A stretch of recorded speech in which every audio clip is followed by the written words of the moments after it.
Good morning. I'm Jonathan Loyalis, Director of Shenandoah University's McCormick Civil War Institute.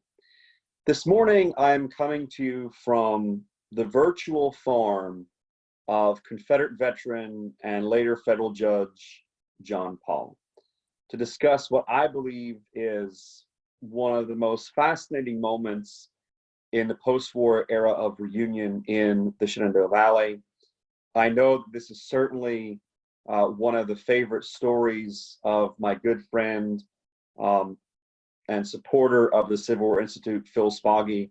So Phil, I'm dedicating this episode this morning to you. I hope everything is going well in Ohio.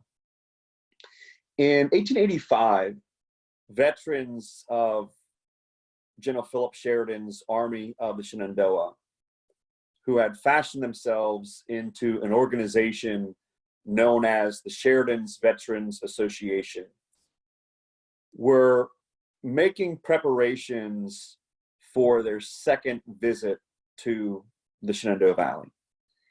The SVA came to the Valley for the first time in September of 1883 to coincide with the 19th anniversary of the opening battles of Sheridan's 1864 Shenandoah campaign.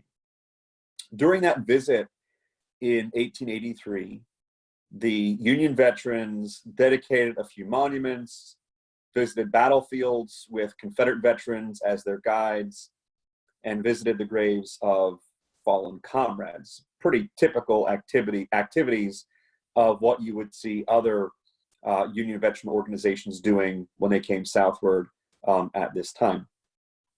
But as they were making preparations for that 1885 visit, the SVA thought that all of those activities which were typical, they should be done again, but that they should add a different, new, unique dimension to their 1885 visit, which they thought would bring about a greater degree of healing, at least among former foes. So there were some members of the SVA's executive committee who suggested a rifle match between Union and Confederate veterans. So when this was initially suggested, some people thought this was a really bad idea. Putting firearms into the hands of individuals who 21 years ago now were shooting at each other in the Shenandoah Valley and telling them, go and compete for a silver and gold cannon trophy, probably not a really good idea. There was a lot of back and forth debate as to whether or not this should occur, but ultimately, after much deliberation, it was viewed as a great opportunity.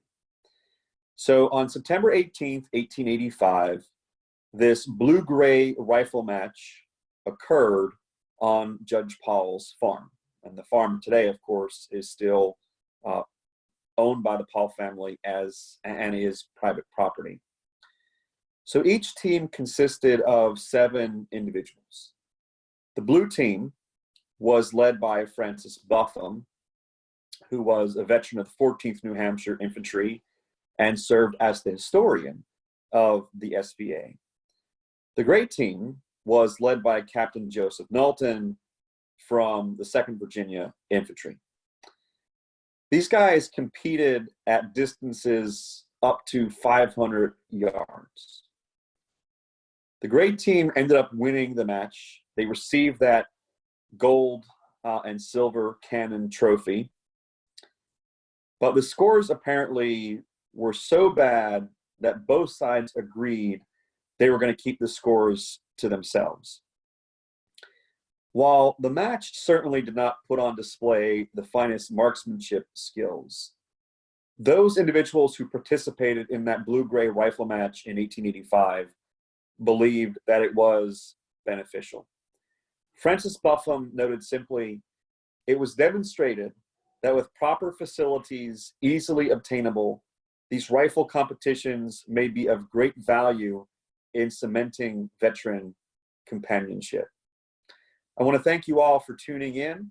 and I look forward to seeing you next time. Take care.